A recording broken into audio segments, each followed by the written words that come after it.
Halo semuanya, selamat datang di Sound Smoker, channel tontonan favorit kalian saat galau ya kan. Halo cuy, apa kabar? Gimana kalian hari ini? Semoga kalian sehat-sehat selalu ya, amin. Oke deh, kali ini gue bakal nyeritain film yang cukup rumit tapi asik gitu dan enak dari Perancis yang berjudul Curiosa yang dirilis pada tahun 2019. Dan film ini berkisah tentang mbak-mbak cantik kaya raya ala abad 19-an yang rela main serong sama pelayannya sendiri karena sebuah perjodohan yang dia tidak suka. Aduh, gimana tuh ceritanya? Ya udah deh, mending langsung aja penasaran, langsung aja gimana? Ya udah, mon intro.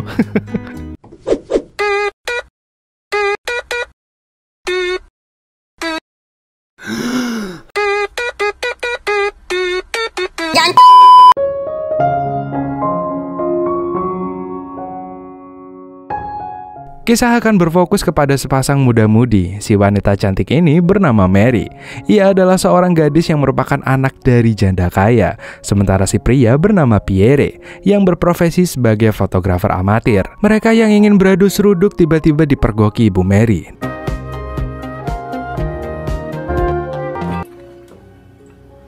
Dan dengan terpaksa mereka pun harus menghentikan kegiatan tersebut. Di suatu malam saat Pierre dan sahabatnya Henry sedang di perpustakaan, Henry mengatakan bahwa ia begitu mencintai Mary, kekasihnya Pierre, dan dia lebih memilih kehilangan Pierre sahabatnya dibanding harus kehilangan cintanya Mary. De vos nouvelles, Mon ami, moi votre ami. l'amoureux de Marie. Et en accord, mais vous ne pouvez pas me reprocher d'avoir tenté ma chance. Trahir une amitié. Trahir le meilleur ami que j'ai jamais eu. Ibunya Mary sudah mengetahui hal itu dan akhirnya ia malah lebih merestui hubungan Mary dengan Henry. Karena sudah jelas ibu Mary lebih memilih Henry lantaran dia adalah anak dari saudagar kaya raya di sana. Sarah, je te présente Marie de Heredia. Demandez à votre indigène d'aller chercher des bottes de narcisse, j'en ai Jalouse. 2 tahun pun berlalu. Henry bercerita kepada Mary bahwa Pierre sedang tergila-gila dengan modelnya yang bernama Zohra. Ia seperti tersihir dengannya pada saat memotret. Oui. Venez. Ouais. Une fille splendide, paraît-il. Bref, il a l'air envoûté. Mendengar hal itu, Mary pun datang pada keesokan harinya. Mary langsung masuk ke studio. Meski sempat ditolak oleh Zohra karena posisinya dia sudah menikah dengan Henry, tapi di sini nampaknya Mary masih sangat mencintai Pierre. Pierre pun mengenalkan Zohra yang ternyata adalah pensiunan mbak-mbak bebas pakai yang dipekerjakan olehnya. Dan setelah Zohra pamit pulang, yang terjadi malah Pierre dan Mary melakukan servis kamera bersama. Walalala. Mulai main serong. Beberapa hari setelahnya, Mary datang lagi ke studio Pierre. Ia meminta dipotret olehnya. Namun kali ini sesi potretnya agak berbeda. Mary diminta untuk cosplay tanpa armor sedikit pun. Si tu veux que ce soit net, va falloir te tenir tranquille. Pense que tu... Enlève ton chapeau. Il peut plus être ton mari, alors je serai ton amant. Écrira pour décrire ton plaisir. D'accord? Suatu hari, Pierre diundang ke rumah Henry dan Mary dengan maksud untuk menunjukkan album foto saat melangsungkan pernikahan mereka 2 tahun yang lalu. Alors Pierre, comment était votre voyage? Exceptionnel, je suppose, pour vous empêcher d'assister à notre... Yang aneh adalah saat Pierre dan Mary bertemu, terlihat seolah tidak terjadi apa-apa. Padahal sudah 2 kali mereka melakukan servis kamera walalalala tanpa sepengetahuan Henry. Anjir. Parahnya saat Henry sedang mengambil album, mereka berdua malah saling seruduk. Bref, je saurais me tenir cette fois. Tu feras tout ce que je te demande. Bahkan ketika mereka bertiga melihat foto, tangan Pierre memegang erat jari-jari Mary. Gila, berani banget anjir. Lantas suatu hari Mary kembali ke tempat Pierre untuk membantunya servis kamera walalala lagi. Ia pun mencoba masuk ke dalam studio Pierre, tetapi ternyata tidak ada siapapun. Tiba-tiba ia teringat Zohra dan melihat ada banyak foto-foto Zohra dalam lemari Pierre.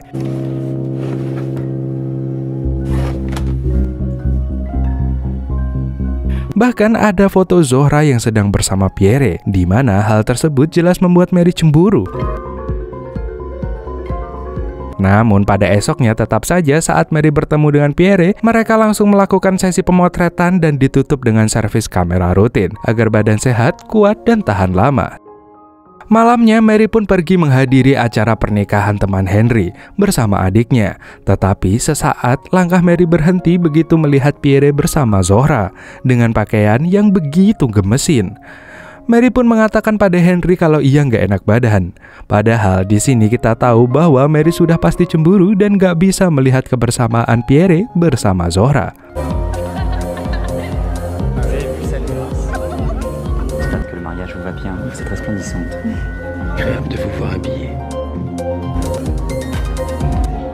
Ketika di rumah, Henry mulai menyadari bahwa ada yang gak beres dengan istrinya tersebut. Sontak, beliau pun berusaha membongkar laci rahasia yang dikunci oleh Mary. Dan begitu terkejutnya Henry saat melihat foto istrinya cosplay cicak, gak pakai armor maksudnya, dengan bertuliskan nama Pierre di dalamnya. Henry pun langsung shock hingga air matanya terjatuh begitu aja. Pagi harinya, Henry menegur Mary dengan cukup lantang. Akan tetapi, Mary malah mengucapkan sebuah kalimat bahwa ia tidak akan pernah mencintai Henry sampai kapanpun. Tentu saja kalimat itu sangat menghancurkan hati Henry. Dan perasaan Mary terhadap Pierre dari dulu sampai sekarang gak akan pernah berubah. Mary pun seketika pergi dari sana dalam keadaan hati yang campur aduk dan sedikit menyesali perbuatannya. 3 hari pun berlalu, Mary datang ke studio Pierre.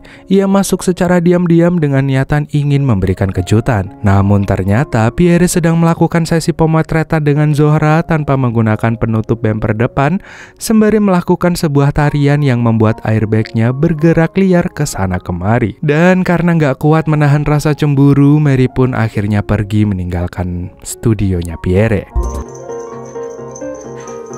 Di saat rasa cemburunya mulai pudar, Mary mencoba kembali ke studio Pierre, namun di tengah perjalanan Zohra tiba-tiba datang dan langsung melabraknya.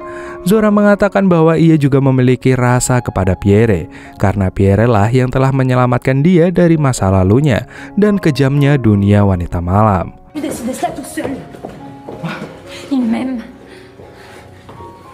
Perdebatan mereka pun berlanjut ke dalam studio Pierre. Dan di sini mereka yang tadinya berdebat seketika berubah jadi adu gunting antara Mary dan Zohra dengan sangat syahdu. Anjir, kok bisa? Beberapa waktu kemudian, Elena, adik pertama Mary, mencoba menghiburnya. Yang mana Elena mengira bahwa kegalauan kakaknya ini disebabkan oleh keretakan rumah tangganya dengan Henry. Tapi faktanya enggak seperti itu. Si Mary dipenuhi kebimbangan dan merasa sangat hancur setelah mengetahui bahwa Pierre menduakan cintanya. Tu es belle. Oh, tu es belle. Oh, tu me fais bander. Terrible. Vous êtes parfait. Elena pun keluar kamar dan mengatakan kepada ibunya dan Henry bahwa Mary belum bisa diganggu. Si ibu pun menyarankan kepada Henry agar mengajak Mary keluar menonton bioskop atau sekedar nongkrong di kafe-kafe hits setempat. Emmenez-la aux courses. Elle adore les chevaux. Plusieurs jours qu'elle refuse de sortir. Distraire. Et qu'elle sorte de sa chambre d'une pipe. Namun Henry berkata bahwa Mary sedang memikirkan cara agar dia bisa berpisah dengannya. Ia berusaha merelakan istrinya yang main belakang dengan sahabatnya sendiri. Untuk menghibur dirinya sendiri, Mary pun pergi ke sebuah toko pernak-pernik dan tanpa disengaja ia bertemu dengan Jean. Jean sendiri adalah temannya Pierre sekaligus rekan kerjanya dalam dunia fotografi. Di sini terlihat bahwa Pierre dan Jean sangat akrab dan sepertinya Mary ingin balas dendam kepada Pierre dengan cara servis koplingnya Jean. Je m'ennuyais beaucoup. Là, avec quelqu'un d'autre. Vous me faites rire. C'est déjà pas si mal. Sampai suatu ketika Pierre baru tiba di studionya dari melakukan sesi pemotretan di luar kota. Ia begitu terkejut melihat banyaknya foto-foto Mary bersama dengan Jean saat servis kopling antiknya Jean. Ia terlihat sakit hati dan begitu hancur dan entah kenapa adegan tiba-tiba berpindah ke sebuah pohon besar yang hitam dan mengerikan. Lalu ada suara tembakan di dalamnya. Hingga jawaban pun terlihat ketika Pierre menunjukkan sebuah foto Jean yang berpose seperti sudah meninggoy. Dan menurut penelitian seluruh profesor di dunia saat mereka gabut, bisa diambil kesimpulan bahwa Pierre telah mengantar Jean COD ke akhirat karena terbakar api cemburu, dan ia merasa bersalah lantaran telah meng-COD-kan rekan fotografinya hanya karena satu wanita. Je lui ai jamais dit que je l'aimais. Il va pas cesser de t'appartenir.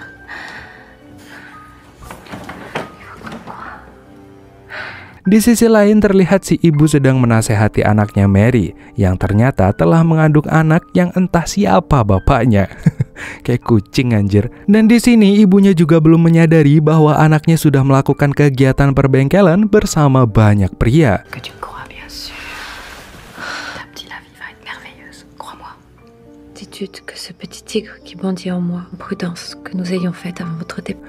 Selama ini si ibu menganggap bahwa permasalahan Mary dan Henry cuma salah paham biasa dalam rumah tangga. Padahal yang sebenarnya apa yang telah dilakukan anaknya lebih kejam dari iblis manapun menurut saya. Saya paham banget betapa sedihnya Henry. Saya paham rasanya. Paham banget saya. Anjing malah curhat. Pada malam hari, Henry beserta ayahnya dan juga Pierre sedang membicarakan tentang kehamilan Mary.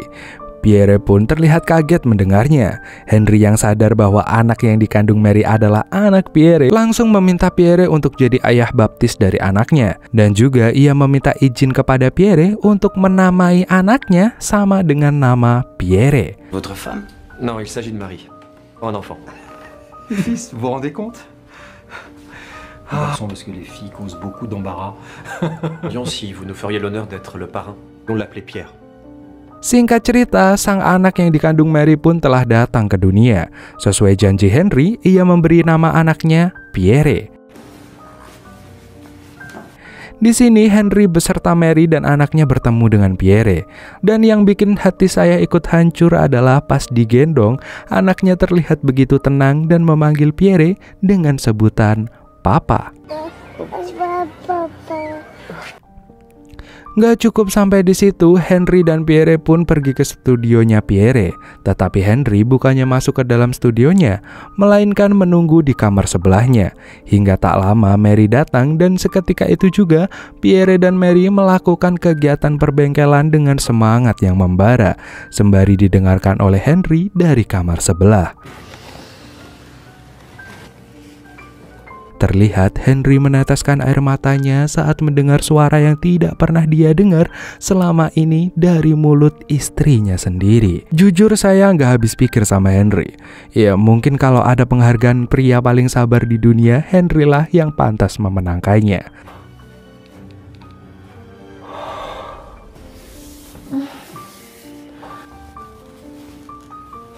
Di akhir film kita akan diperlihatkan Mary yang sedang ngobrol dalam hatinya tentang berbagi cinta dan juga toleransi terhadap kebahagiaannya.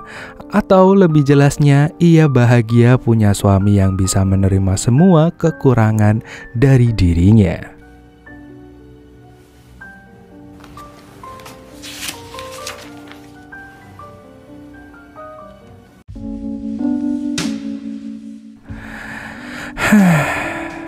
Anjir lah. Memang kalau ada lomba pria paling sabar dan kuat dan tahan lama dalam masalah hati, gue yakin Henry pasti menang sih. Soalnya dari awal sudah salah hubungan mereka antara Henry dan siapa tadi gue lupa namanya. Marcity, bukan Mary, ya pokoknya itulah. Mereka udah salah gitu hubungannya, karena memang mereka berhubungan tanpa ada dasar cinta gitu coy. Waduh, keren banget gue. Ya pokoknya itulah. Jadi pelajaran yang bisa kita ambil dari film ini adalah turuti apa kata hati kalian dan perjuangkan apa yang benar-benar kalian inginkan. Perjuangkan sampai dapet pokoknya. Gak nyambung ya. Ya coba kalian perhatiin lagi cerita dari film ini, kalian bakal paham apa yang gue maksud. Yang udah paham bisa tulis di kolom komentar ya. Oke deh, sekian dulu dari Emon undur-undur. See you next time dan dadah.